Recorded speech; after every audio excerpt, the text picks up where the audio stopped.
अस्सलाम वालेकुम।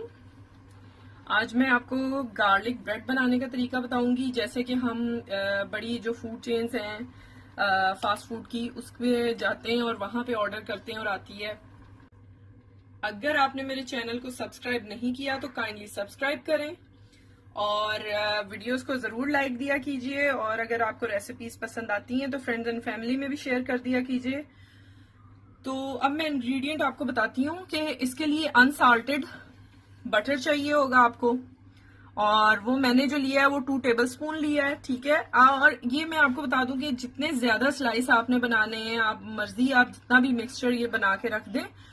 और इसमें आप ये भी कर सकते हैं कि फॉर 1 वीक आप इसको रेफ्रिजरेट कर सकते हैं, कोई मसला नहीं होता। और जब चाहिए हो आप हल्का सा लगाएं, क्योंकि मेरे बेटे को बहुत पसंद है और वो शौक से खाता है।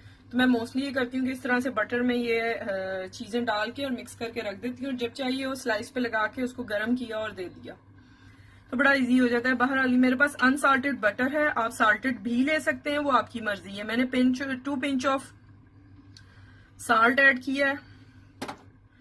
अच्छा, गार्लिक है, ये 2 क्लोव्स ऑफ गार्लिक है। ठीक है। तो ये आपके ऊपर है कि आपको कितना पसंद है। कुछ लोग स्ट्रॉन्ग फ्लेवर पसंद करते हैं, कुछ हल्का करते हैं, क्योंकि मैंने बच्चे को देना है। जैसे कि आप भी अगर बच्चों को दें तो माइल्ड ही रखिएगा। ठीक है। ये मैंने 2 क्लोव्स ऑफ गार्लिक लिए हैं। आप 1 भी ले सकते हैं, 3 भी ले सकते हैं, सब टू यू, और क्वांटिटी आपके ऊपर है। चॉप पार्सले ले लें। चॉप मैंने सिलेंट्रो लिया है, यानी कि कोरिएंडर लीव्स। और आप इसमें कोई भी हर्ब यूज कर सकते हैं जो आपको पसंद हो, पार्सले भी कर सकते हैं। ठीक है। तो ये चीजें हमने ऐड करके इसको अच्छे से मिक्स कर लेना। इसको खूब मिक्स कर लें इस तरह से। इसको आप फ्रिज में रखें आराम से, हफ्ता 10 दिन 7 to 10 डेज ये आपके आराम से फ्रिज में रहेगा। ठीक है। अगर आप यूज करें या आपको लगे कि स्ट्रॉन्ग फ्लेवर है तो आप बटर इसमें और भी ऐड कर सकते हैं।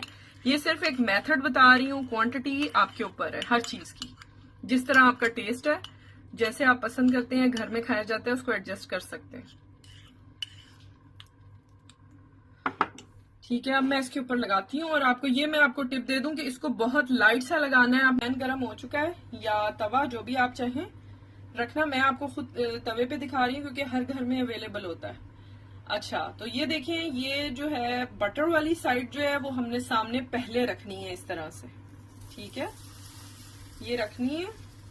ये देखें, इसको हम उठाएंगे।